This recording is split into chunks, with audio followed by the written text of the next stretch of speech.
Dans les vestiaires, avant le match, on se le dit, quoi. De toute façon, si on n'a pas envie, c'est pas la peine qu'on passe à la porte pour aller jouer, quoi. C'est un sport de combat, il faut aller. C'est comme si quand on va au rugby, c'est comme si on allait à la gare. On marque, on gagne d'abord. J'ai le truc qui compte. On s'impose à chaque heure. On s'impose tout le temps. On a envie. Je suis né de l'autre côté de la Dour et j'ai franchi le pont pour aller... La première fois que j'ai franchi le pont, c'était pour aller à l'école de rugby, finalement. J'avais le grand-père qui joue au rugby, j'avais mon frangin qui joue au rugby, donc j'y suis arrivé naturellement tout petit, quoi. Donc la passion, je l'avais avant d'aller sur les terrains. Après l'école, on allait jouer au rugby et chacun imitait son joueur préféré. Sur le plaisir, je pense qu'il y a 30 ans, ça devait être mieux. Tu avais moins de pression. Parce que maintenant, le rugby, c'est un enjeu économique. C'est un sport magnifique, dont le scénario n'est pas écrit à l'avance, et que les mecs soient payés plus cher, que ça se soit professionnalisé, c'est tant mieux. Un match de rugby de haut niveau, c'est le plus beau tableau de la Terre, ou la plus belle symphonie. C'est une symphonie, un match de rugby.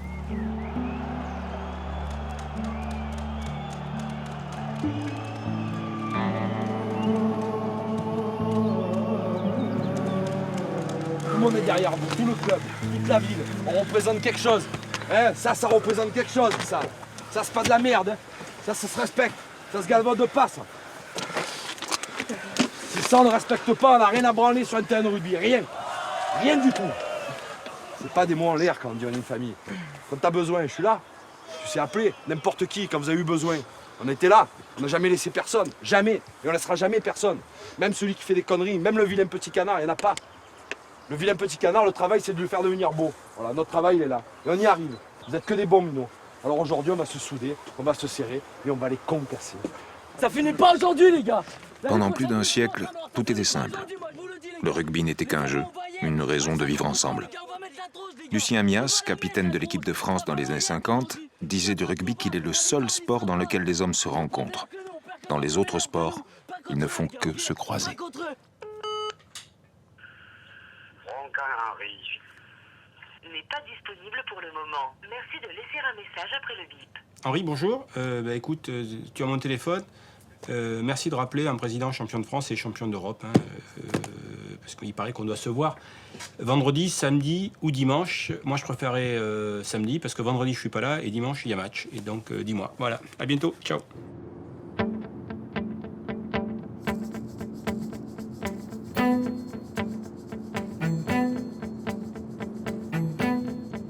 Mourad Boudjelal et Henri Broncan n'auraient jamais dû se rencontrer.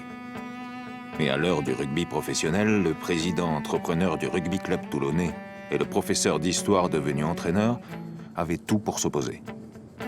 Mais plus forte que leurs différences et au-delà des kilomètres qui séparent la rade de Toulon des massifs pyrénéens, une passion les réunit, celle qu'ils vouent au rugby.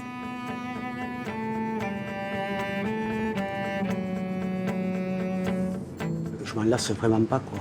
Et alors, bon, je sais bien qu'elle est nostalgique, de la passe croisée, de la passe sur le pas, de la technique de l'époque. Mais quand on ose dire que le rugby d'avant, c'était celui que j'ai pratiqué, était meilleur que celui de maintenant, non. Là, c'est de la nostalgie. Il passe à la seigle, qui fonce et va marquer l'essai. Hélas, l'arbitre a encore sifflé un coup franc rétrospectif. Et ça a été le rugby. C'était ce collectif contre le collectif pour le gain du ballon. Après, c'était quoi? C'était l'exploitation qu'on pouvait faire des espaces laissés libres. Bon, on jouait dans les espaces.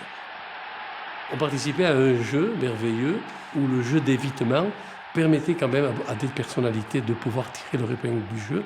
Il y avait des électrons libres dans les joueurs de rugby qui jouaient à l'instinct et qui amenaient des choses qu'on ne pourrait pas se permettre de faire maintenant où on se ferait réprimander.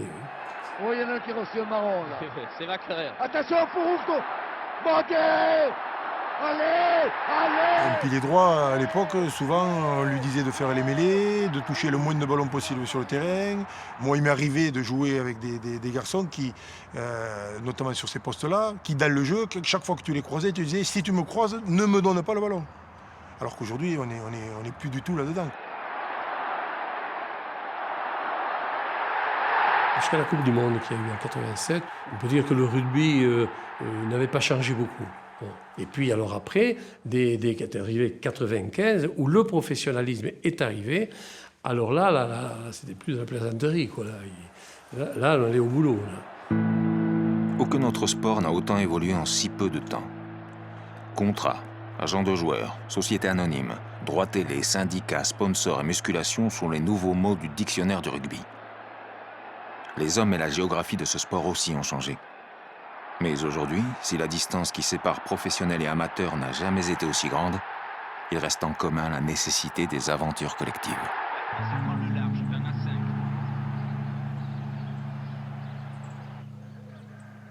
Au Baroni, on se connaît tous depuis le collège, quoi. On joue pour le plaisir, quoi. On est content d'aller à l'entraînement le mercredi, le vendredi, et on se retrouve le dimanche à 1h. Personne, il n'y a pas de salaire, il n'y a rien. Tout le monde met au même niveau. On a une paire de chaussettes, un short. Ils nous le donnent au début de l'année. Enfin, si, quand il est coupé, il le remplace. On va envoyer vraiment du gaz, quoi. Pour apporter un petit plus, pour essayer de reprendre le rythme au-dessus, quoi. Mais il faut que la scène de devant, vous y mettez vraiment le paquet encore aujourd'hui. Parce que ne vous inquiétez pas, ils sont venus pour la revaille, je pense qu'ils vont vouloir la faire. Puis ils voient qu'on a un peu de gala aujourd'hui, ils vont vouloir tout faire, quoi. Donc les gars, on ne fait pas n'importe quoi.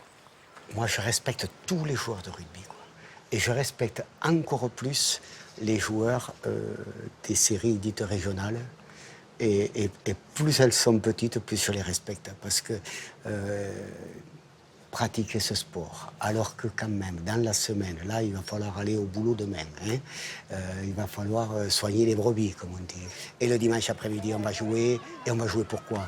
Pour le plaisir, pour les copains, pour être ensemble.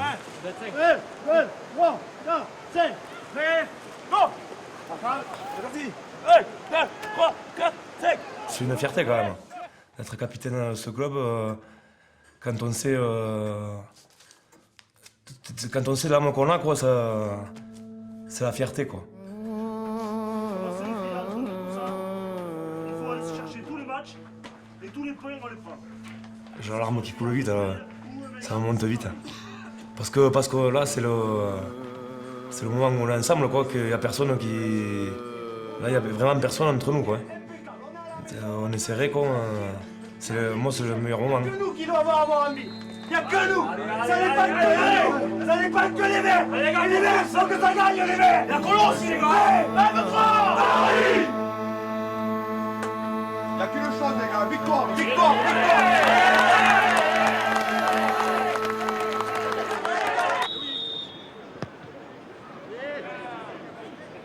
Replacez-vous, replacez-vous. Et maintenant.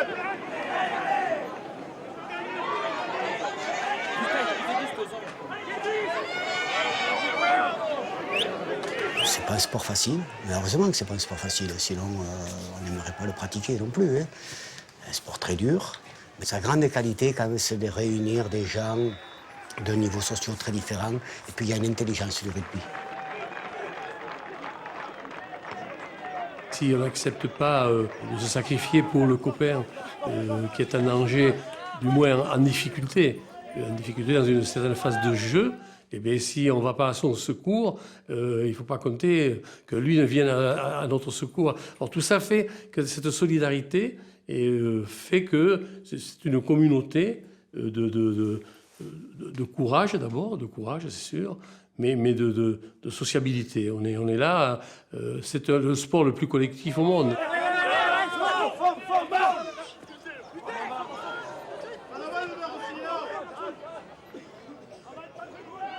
On a fait les phases finales il y a 3 ans. On a été joué à Le 4. Et on avait demandé si on pouvait partir la veille. On fait oui, mais bon, l'hôtel et tout. Avec le groupe qu'on était, on a dit on fait une caisse, on met tant, et comme ça nous payera l'hôtel. Et voilà, quoi, on a fait ça. Et ça resserre encore plus, quoi, parce que tout le monde y met du... J'ai des frissons encore d'en parler. Ça resserre, quoi. Et c'est ça qui est bien, quoi. Prêt 1, 2, 3 Baroni. Il y en a qui toucheraient même 200 € par mois ou un truc comme ça. Je sais pas. Enfin, moi je sais que s'ils commencent à toucher l'argent au Baroni, je pense que ça stop, quoi.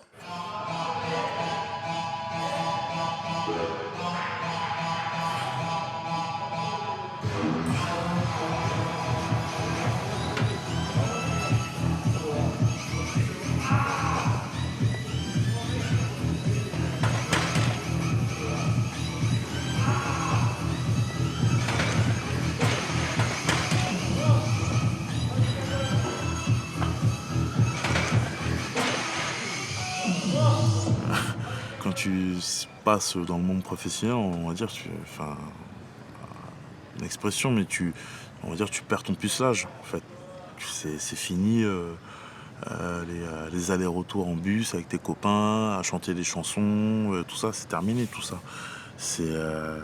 Tu rentres vraiment dans le monde professionnel. Maintenant, ce qu'il faut savoir, c'est que voilà, le rugby, bien sûr, c'est une passion, mais c'est surtout un métier. Un club de rugby, c'est une entreprise de spectacle et de rêve.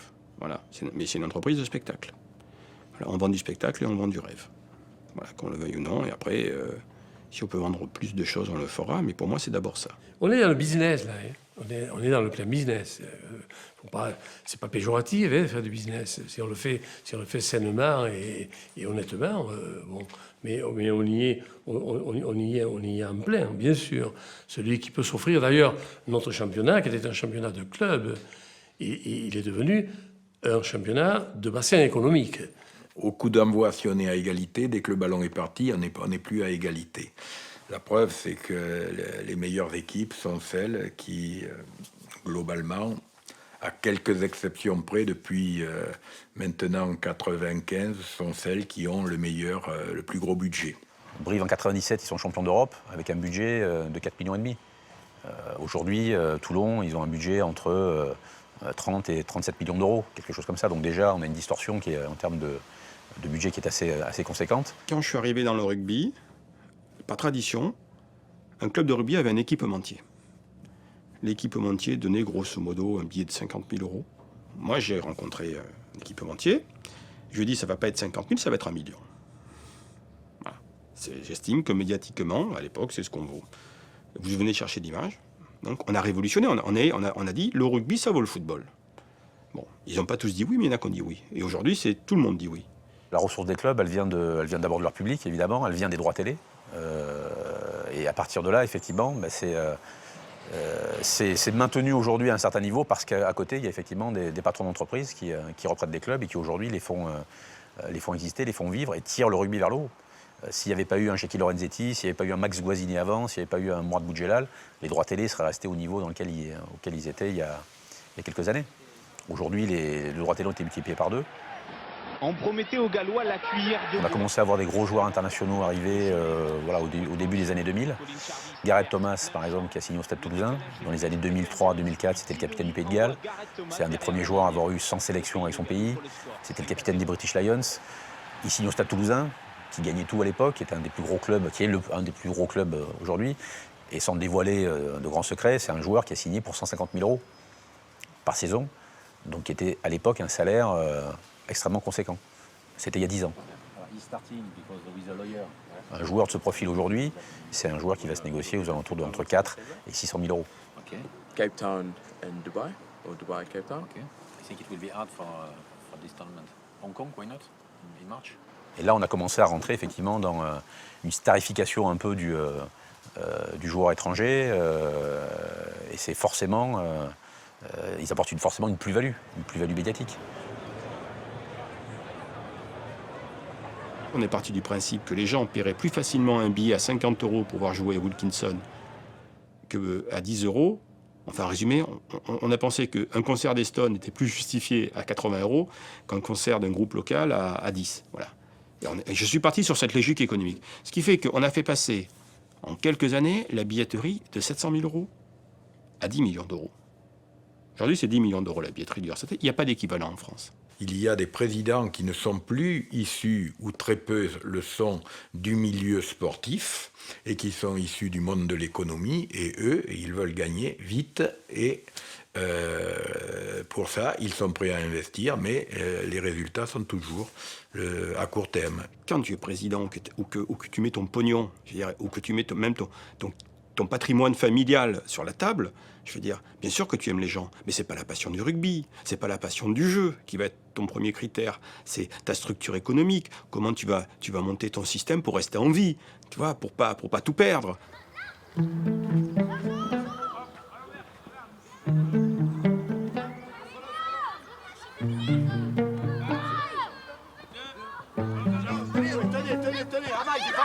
Alors que la logique d'un président de club du top 14 est d'abord comptable, celle qui anime Henri Broncan reste une logique de défricheur. Et il sait mieux que personne sur quel terrain naissent les futurs rugbymen. Le rugby, c'est qu'ils ne se posent pas trop de questions, en fait, les joueurs. Si j'étais arabe, musulman, et ça ne me pose pas de questions. Ils m'intégraient, voilà. Attention, ça va jouer là-bas. Je m'appelle Tar, j'ai 19 ans, je joue en espoir à Tarbes. Pour moi, le rugby, c'est tout. C'est presque toute ma vie. Si je pouvais faire que du rugby, je le ferais. Allez, hop. Moi, j'entraîne les minimes à l'école de rugby à Tarbes. Donc, du coup, ce qu'on fait dans les écoles, des fois, je le reproduis avec la séance que je fais à l'entraînement. Je me sens redevable, parce qu'on peut toujours être redevable quand ça nous a apporté quelque chose. Après, voilà, je le fais parce que certainement j'ai envie de rendre ce qu'on m'a donné. Les deux grandes n'écoutent pas. Moi, je suis joueur amateur. Ça veut dire que j'ai pas de contrat, je suis pas rémunéré. Et donc, du coup, je m'entraîne et j'ai un travail à côté pour pouvoir vivre. Voilà, très à droite, elle. Après, comme tout joueur, j'aimerais en faire mon métier. Après, si c'est pas possible, je continuerai toujours, même si c'est en 4e série, parce que c'est ma passion. Je jouerai au maximum, au meilleur niveau que je peux. Il faut que les gens comprennent qu'une carrière de rugby, ça se construit, quoi. T'as pas tout du jour au lendemain. Moi, je suis pas arrivé un jour en disant, voilà, je m'appelle Mathieu Bastaro, je vais jouer là, je vais faire ci. Non, ça se construit. Il faut tomber sur les bonnes personnes, les bons entraîneurs, tout ça. Et après, avec du sacrifice et du travail, ben, tu arrives et tu atteins tes objectifs. 1, 2, 3, 4, 5.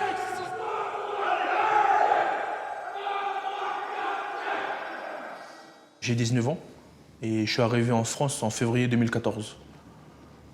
Ça faisait déjà au moins 2-3 ans que je jouais au rugby en Calédonie.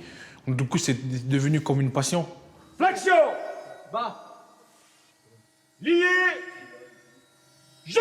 1, 2, 3, 4, 5. 1, 2. On a un recrutement d'abord en interne, et quand on voit qu'en interne, on n'a pas des joueurs à des postes clés, donc on va prendre le cas par exemple d'un pilier droit hors norme comme un gars comme Paolo qu'on a récupéré l'année dernière, à ce moment-là, il faut bien aller le chercher quelque part. Ils nous prennent pour des All Blacks, mais bon, on n'a pas les caractéristiques des All Blacks, ils sont bien plus forts les All Blacks. Après, oui, après sur les gabarits, en fait, on n'a pas la même morphologie que les jeunes d'ici.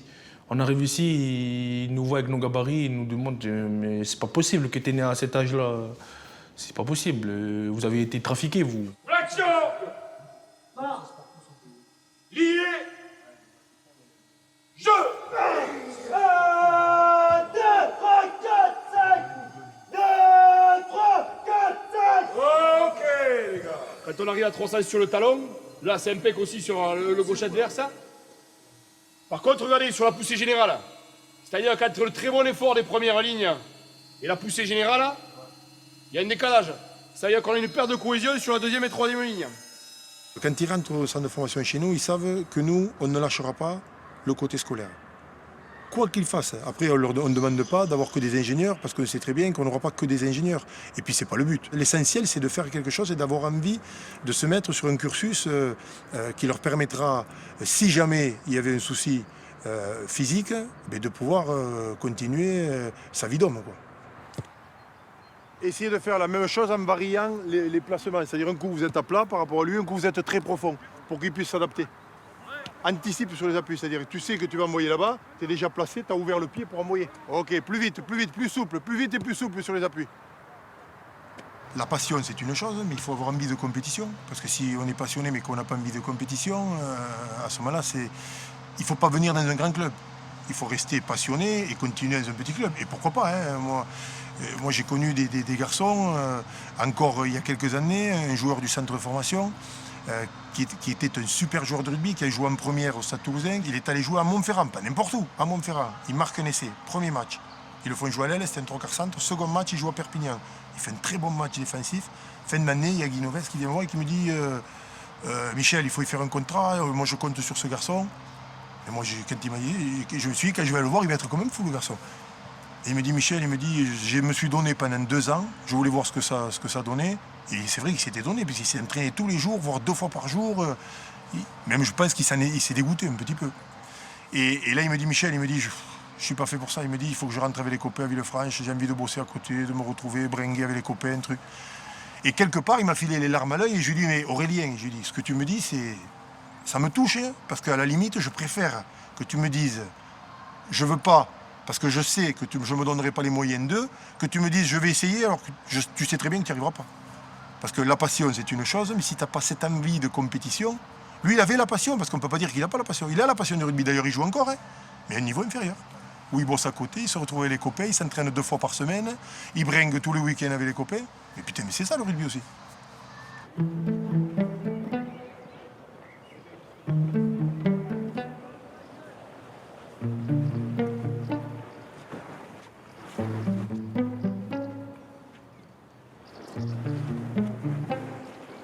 L'entraîneur, le manager, ou en tout cas le staff sportif, a une spécificité, c'est d'essayer d'aller chercher la performance, le résultat, l'immédiateté du résultat, puisqu'on est jugé par l'immédiateté. Les joueurs aussi, hein, il faut un entraînement, il faut être bon à l'entraînement pour être sélectionné le week-end pour jouer. Quand tu joues, il faut faire un bon match pour espérer rejouer le week-end d'après, mais tu passes par des journées de péage qui sont les entraînements. Jusqu'aux années 80, il y avait un entraîneur, le préparateur physique. Il y a des équipes qui en avaient, à la rigueur, en 80, mais pas beaucoup. Mais l'entraîneur, il faisait tout, quoi. Et il n'y avait pas ce qu'on appelle le staff. Actuellement, le staff, c'est 8, 10, 12 personnes.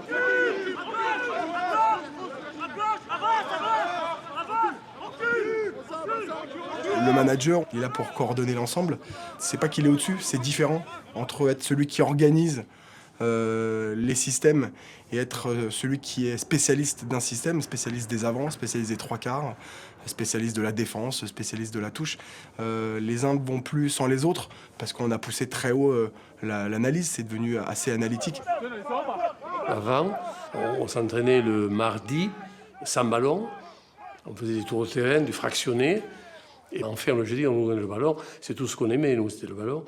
Et donc là, on répétait des combinaisons.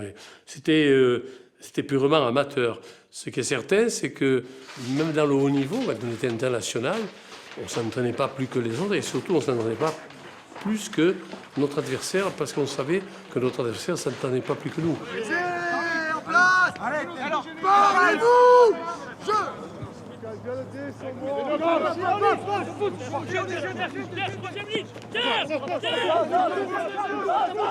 On se permettait, nous, avant, de dire à un entraîneur, et vous savez, vous nous faites faire ça, mais pendant qu'on fait ça, l'adversaire a fait ça, et nous, on va être contrés. Ah oui, effectivement, j'y ai pas pensé, on efface ça, on n'a pas fait. Tandis que là, maintenant, tout est schématisé, tout est préparé, tout est visionné et visualisé.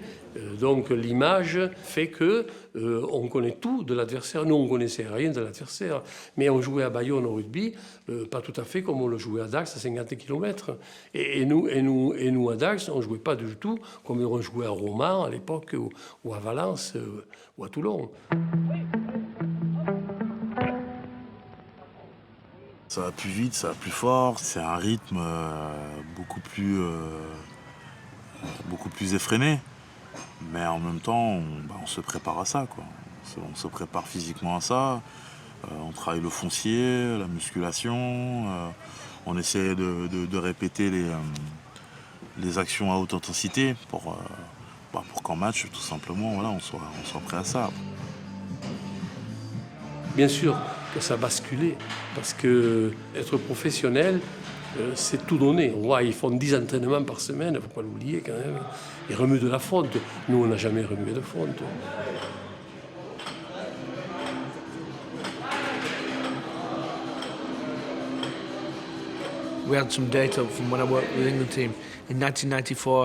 Nous avions fait des statistiques à l'époque où je travaillais pour l'équipe d'Angleterre.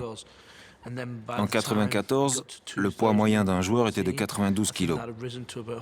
Aujourd'hui, cette moyenne est montée à 105 kg. On a gagné 13 kg par joueur en 20 ans. C'est énorme. Alors bien sûr, leur physique s'est développé, mais leur force et leur puissance aussi. Tout le monde est employé. Le préparateur physique est un employé. Alors son métier, il fait son métier. Il faut muscler, il faut former le type au maximum de ses capacités, à la limite de l'explosion souvent. Quand je me vois là maintenant, avec tous les pets que j'ai un peu partout, je ferai un mauvais vieux, ça c'est sûr et certain. Enfin, on y pense, mais on pense d'abord à l'instant présent, quoi. On se dit que tout simplement, si on veut jouer, si on veut être sélectionné en équipe de France, si on veut gagner des titres, il faut s'entraîner. Donc bien sûr que la santé, elle est importante, mais tu as des devoirs, quoi.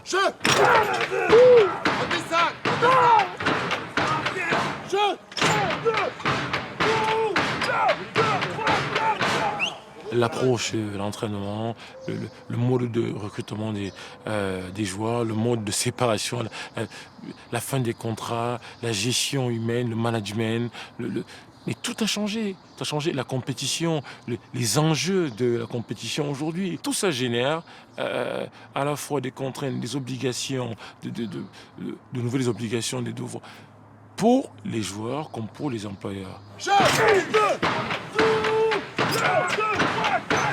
Il y a, bien sûr, dans ce rugby professionnel de nos jours, un petit fond d'hypocrisie. Bon, devant l'entraîneur, je vais être lisse, je vais être de son avis, etc. L'entraîneur sera content parce que je serai lisse. Là, je regrette un petit peu, mais il y en a encore, des forts caractères, quoi. Ceux qui étaient capables, je le répète, je l'ai souvent dit, de désobéir à l'entraîneur, de tenter quelque chose parce qu'ils avaient envie de le tenter, parce qu'ils pensaient que ça servirait aussi à l'équipe, qui sont capables de désobéir un petit peu à leur président. Moi, j'aime un petit peu les rebelles, quoi, quand même, dans ce sport-là. Et je trouve qu'il y en a peut-être un peu moins, du moins en apparence.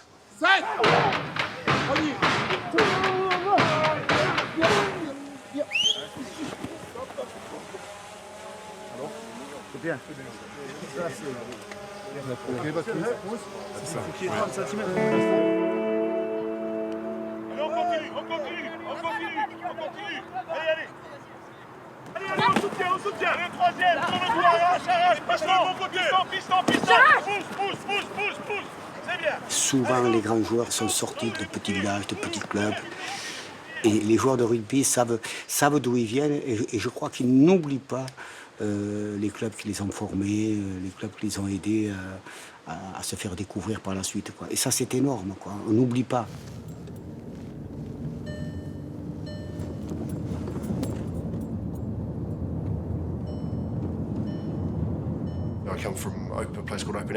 Je viens d'un endroit qui s'appelle Opunaki, une petite ville d'environ 500 habitants, une communauté de fermiers.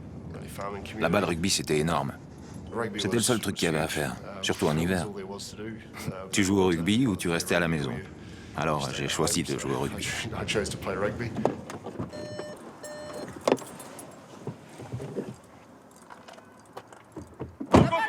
continue. Allez.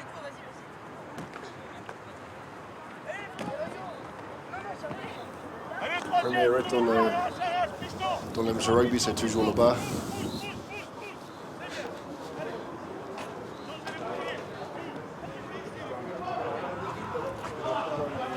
Ça va. Ça va. Alors,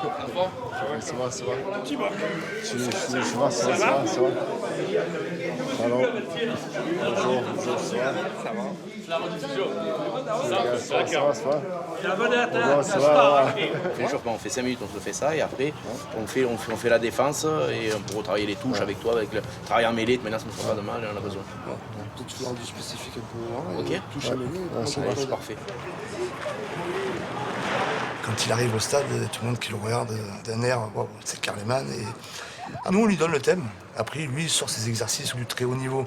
Donc, alors, il sait que ça va pas être super clair, super propre, comme il peut le travailler tous ses entraînements, mais il le fait de manière simple, quoi. Donc, il met son atelier en place, il dit, il travaille la défense. Bon, je sais que je vais faire ça et ça. Après, on lui laisse carte blanche. Qu'est-ce qu'on a à lui dire ? À Toulon, on s'entraîne comme des pros. Alors quand je me rends le soir à la vallée du Gapeau, voir ces gars qui ont travaillé toute la journée venir s'entraîner, je passe d'une extrême à l'autre. Mais c'est bien pour moi. C'est rafraîchissant de voir ces gars et leur passion pour le jeu. Juste en attaque, c'est important, c'est sur cette secteur-là, on a eu 90% de mecs dans ce secteur-là. Et on a un côté fermé de c'est quoi, 12 mètres là-bas. Donc si on est capable de mettre tout le monde, donc de mettre une bonne ligne en attaque, ça veut dire pour les défenseurs, c'est plus difficile à défendre. Voilà.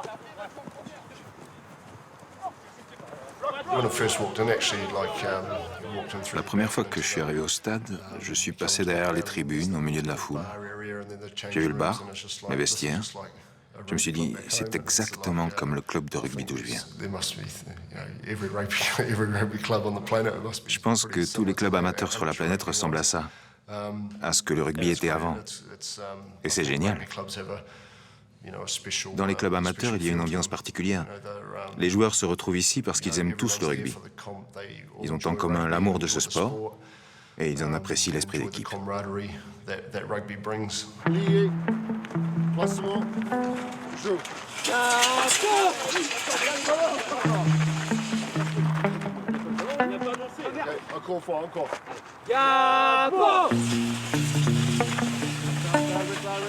Encore une fois.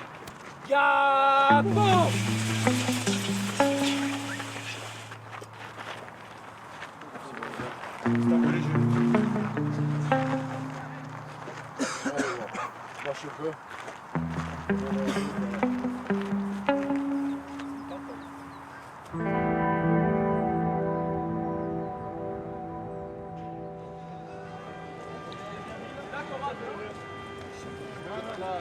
Quand un champion du monde cherche auprès des amateurs son innocence perdue, ces derniers empruntent le chemin inverse.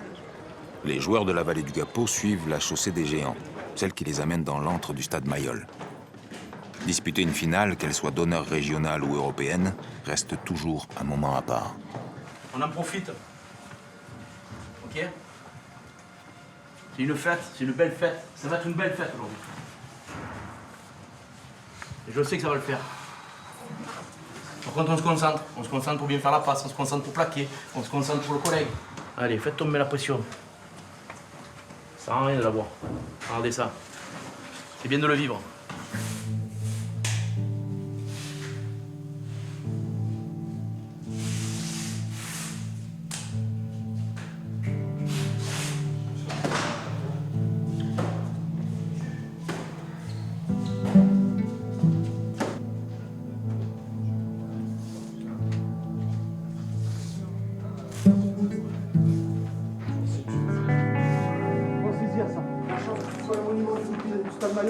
Le maillot. Ça arrivera peut-être pas tous les week-ends. Mehdi. Savouré. Seb, Sudoni.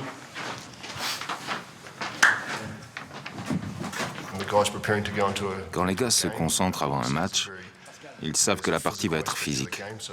Alors ils se préparent mentalement à y aller, à faire des plaquages, à mettre leur corps en jeu. Ils ont besoin de se préparer à la dimension physique de ce sport.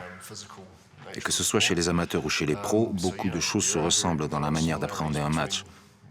Avant la rencontre, l'atmosphère du vestiaire est très intense. Et c'est la même chose à tous les niveaux. Il faut que ce soir on le lève, ce putain de bout de bois. Il faut que ce soir ça nous appartienne. Il est à vous. Je l'ai dit aux avants tout à l'heure, je le dis aux trois quarts. C'est pas la peine de pleurer. On arrête de pleurer, c'est fini. Maintenant on est dans un match de rugby, on est dans un match d'hommes. Vous avez compris? On va jouer. Allez, serrez-vous, sentez-vous. Là maintenant qu'il faut sentir. Allez, sentez-vous. Voilà, sentez-vous. Voilà, c'est ça le vrai jeu. Se sentir. Une bande d'amis. Des amis. Là on est que des amis les gars. Allez. Je veux plus de larmes quand on sort. Je veux pas qu'on passe pour des pètes. Allez, on met nos maillots, on va bientôt sortir.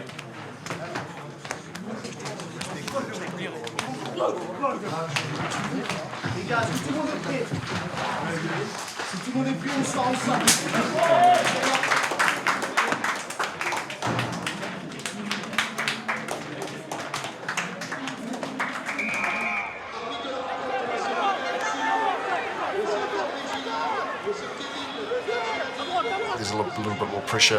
Il y a beaucoup plus de pression dans le rugby professionnel, parce qu'il y a beaucoup plus d'enjeux. Et en même temps, tu retrouves des similitudes. Tu dépends tellement de tes coéquipiers que la solidarité entre joueurs est capitale. Et ces valeurs auxquelles il faut s'attacher, on les retrouve aussi au niveau professionnel. Même s'il y a beaucoup plus d'enjeux et que la pression est plus forte. Allez, sors-le dans l'axe.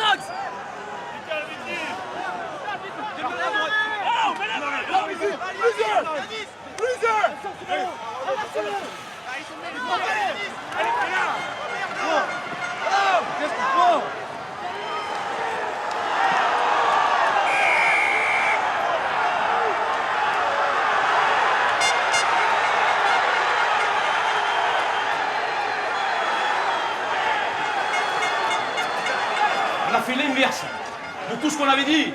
Ils ont disjoncté, on leur met 9 points. On a fait ce qu'il fallait, et vous, de suite derrière, vous redevenez fous. S'il vous plaît, on se l'est dit en début de match, on se l'est dit quand on était au Mourillon. Si on prend des cartons, on ne pourra pas gagner. Si on fait 40 fautes, on ne pourra pas gagner. On a fait la première mi-temps qu'il ne fallait pas faire. On s'en sort bien parce qu'il y a 16-0. Ferme notre gueule. Leader, homme de base, 50 de recul et des pétards. On leur fait des pétards, on leur casse les guibolles. Bien bas par contre, bien bas les gars, bien bas. Allez. Ce dont je suis sûr, c'est que c'est toujours l'équipe la plus unie, la plus soudée qui l'emporte. Ça, c'est sûr. Il faut qu'il y ait une unité de jeu. Et pour avoir une unité de jeu, eh bien, il ne suffit pas qu'un entraîneur fasse du tableau noir ou de la vidéo. Cette unité de jeu, elle est sur le terrain. On touche, on touche, on touche, on touche. Bien, allez, bien. On sorte d'ici là. Allez les gars, allez. Viens Francky, allez, allez. Viens, reculez. Merci.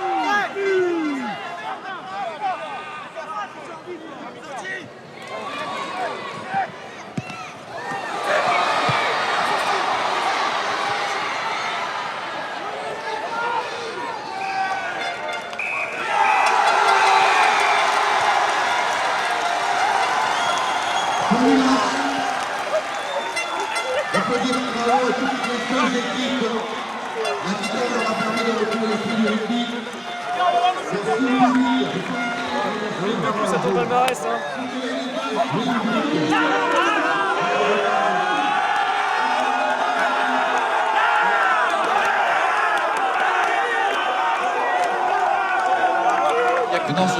Il n'y a que dans ce sport qu'on peut vivre des émotions comme ça. Félicitations, parce que vous l'êtes pelés. Dans des conditions pas faciles. Mais c'est là où on voit la valeur des hommes. C'est dans des moments difficiles, pas dans les moments faciles. Félicitations les gars.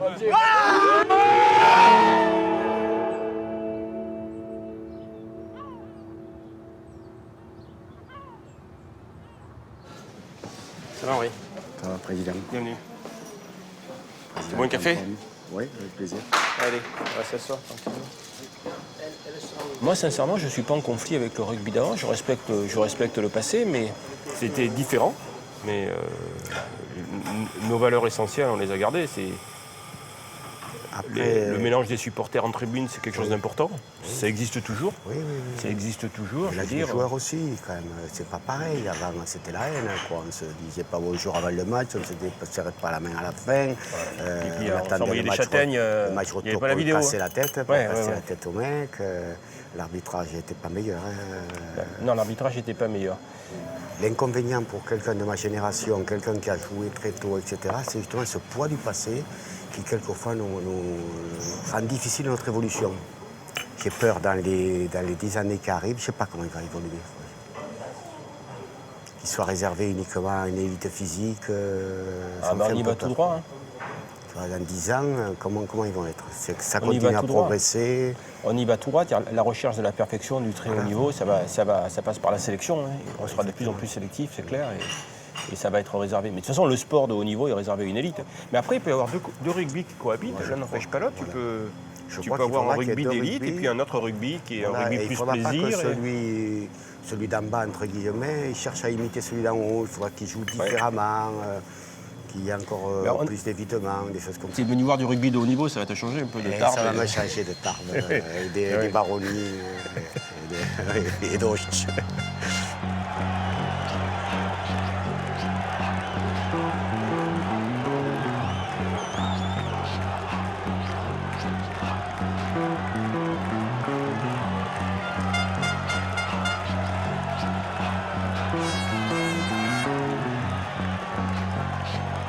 Qu'est-ce qu'on retient du rugby aujourd'hui? C'est l'émotion que ça procure. Et je pense qu'un match de rugby des années 80 procure autant d'émotions qu'un match de rugby d'aujourd'hui. Je vois pas la différence. On ne vit que pour les émotions.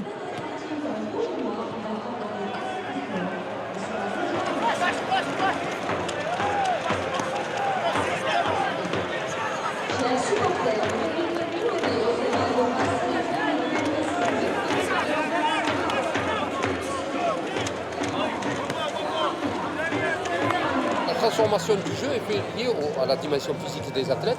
C'est devenu des athlètes, mais la dimension physique est venue à un point que ça devient... C'est d'une violence, je sais pas moi. C'est terrible. Quand tu vois le plaquage de l'eau, Cournelot sur Plisson, il y a 15 ans, si c'est moi qui le prends, je suis à l'hôpital ou je suis mort. Exactement. C'est dans la Mourad. Tu vois, Mourad, c'est bien. Tu es invité. Et je lui ai dit que si on gagne, il vient nous voir dans les vestiaires. On joue devant des stades pleins. Le top 14 est quand même une réussite financière. Au plus haut niveau, quand on voit les matchs de Coupe d'Europe, on se régale tous. On prend un bon plaisir à voir ça. Même si des fois on dit, moi ce jeu, j'y jouerai pas. J'y jouerai pas. Mais enfin, bon, on n'y joue pas, mais les spectateurs, ils n'y ont peut-être jamais joué, mais ils apprécient ça. Et souvent, ça devient un peu un jeu de cirque, un peu un jeu d'arène.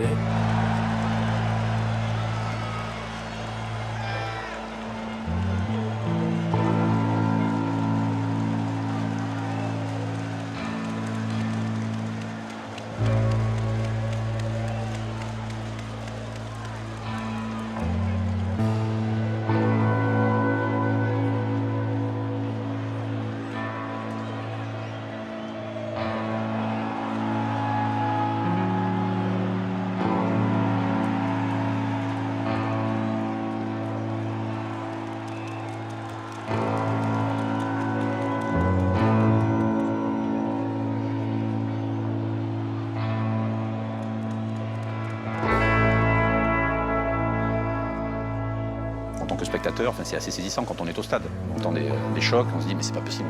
Quand on voit des joueurs rentrer dans des rucks, on a l'impression qu'il y a des attentats à tous les rucks. Et les joueurs se relèvent. On a beaucoup de commotion cérébrale en ce moment, il y a beaucoup de questions qui se posent là-dessus. Il y a des interrogations fortes quand même sur l'intégrité physique des joueurs. Cette dimension physique qui ne cesse de croître, elle m'inquiète.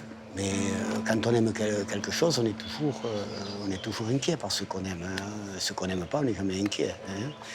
Et le sort du rugby, sur ce plan-là, ça m'inquiète plus que le dopage. Enfin, vous me direz, les deux sont peut-être un peu liés, dopage et dimension physique. Mais ça m'inquiète. Ça me fait un petit peu peur. Et je pense qu'il faut trouver des solutions avant qu'il y ait de trop gros accidents, quoi. Je crains, il y a des matchs où la dimension physique est tellement forte que je crains devant, ne serait-ce que mon poste de télévision, je crains que le pire en arrive. Et il ne faut pas.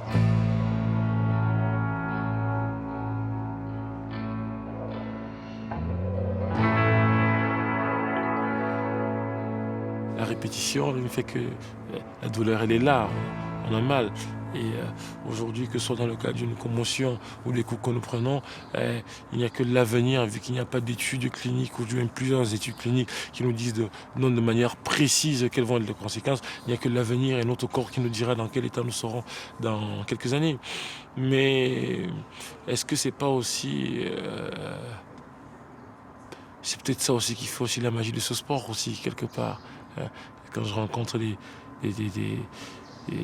vieux de la vieille comme Jean-François Imbernon qui ont joué, mâché avec la cloison nasale en travers, mâché un peu de partout. Comme je dis, son corps raconte une histoire. Sa stature, sa présence t'en parle, mais il te raconte. Mais son corps raconte aussi une histoire.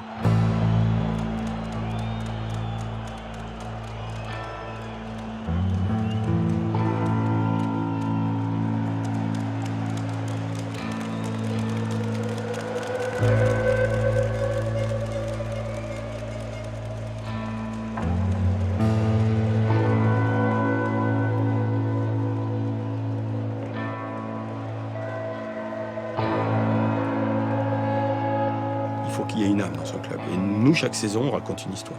Il n'y a pas une saison du RCT qui ressemble à une autre. Il y a des rebondissements, il y a des coups de gueule, il y a des matchs particuliers, il y a des tics, il y a des pleurs, il y a des joies. Mais il n'y aura jamais une saison qui ressemblera à une autre. Je ne veux pas qu'un mec puisse confondre... Le RCT, c'est une série télé. Voilà, c'est une série. Là, actuellement, on vit la saison 9. Voilà. Il y a 26 épisodes, peut-être plus, mais il n'y a pas une saison qui ressemblera à une autre.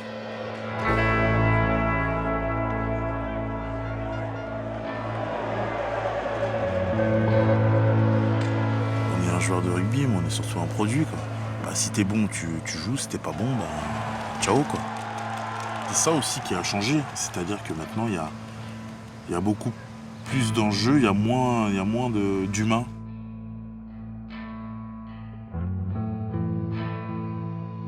Il peut y avoir une forme de précarité soudaine sur laquelle les joueurs ne sont pas forcément préparés. Parce qu'effectivement, quand on est sur du bus à Mayol, qu'on va dans le vestiaire, qu'on a la foule, que le stade est beau, qu'on participe à la fête, ben, si un jour la fête s'arrête et qu'on n'est plus convié, là, on se rend compte qu'il y a des difficultés. Ça peut être un des effets pervers, enfin, si on dit pervers, pas forcément, mais obligatoire de cette professionnalisation du rugby qui fait qu'il y a cette mise en danger qui peut arriver à un moment donné, soit parce qu'on est en fin de carrière et c'est un Johnny Wilkinson qui s'arrête et c'est pas forcément facile à vivre non plus pour lui, mais d'un joueur aussi de Pro D2 qui gagne 4, 5, 6 000 euros, qui n'a pas de formation, qui a 2 enfants et qui demain n'a peut-être plus de travail. Et là, par contre, on est dans une forme de précarité qui est un peu différente. Donc on ressent cette pression. Et les joueurs nous la font bien sentir, cette pression-là. T'es pas éternel, en fait. T'es pas éternel. C'est-à-dire que moi, si demain, je suis catastrophique, je suis pas bon à Toulon, alors même si j'ai gagné le Brennus, la Coupe d'Europe avec eux, ils peuvent très bien me dire ciao. Et ça, faut en avoir conscience. Et ça, faut pas se voiler la face. Hein. T'as beau avoir une bonne relation avec l'entraîneur ou le président, si tu leur apportes plus rien, tu peux faire tes bagages. Il y a beaucoup d'exigences. Je pense que les carrières vont peut-être se raccourcir un peu. Parce que les impacts, parce que les chocs, parce que voilà, est-ce qu'il y aura toujours des joueurs comme Baptiste Botta à 35 ans qui pourront encore jouer au rugby, ou Chris Mazoé qui peut encore signer un contrat à 36 ou 37 ans? Est-ce que dans 10 ans, ce sera ça? Je pense que ça sera, à mon avis, très compliqué. Et la peur du rugby professionnel, c'est la peur de demain, c'est la peur de la blessure, c'est la peur de l'échec, c'est la peur de ne pas pouvoir gérer le stress quotidien, c'est la peur de se méprendre, de se prendre pour ce qu'on n'est pas, c'est la peur de perdre ce qu'on a quelquefois l'illusion d'avoir. C'est la peur de perdre le statut précaire, éphémère que nous avons. Parce qu'il faut le dire, nous sommes dans une bulle où tous les jours on nous dit que nous sommes les meilleurs, nous sommes les plus beaux. On nous donne quelquefois le sentiment illusoire qu'avant nous, il n'y a rien. Pourtant, avant nous, il y a eu et après nous, il y aura. C'est très très complexe, quoi. On est dans un monde professionnel qui est en train d'évoluer et où il se fait un petit peu n'importe quoi et où on essaie un petit peu de resituer, de recontextualiser un petit peu ce qu'est l'essence même du rugby, quoi.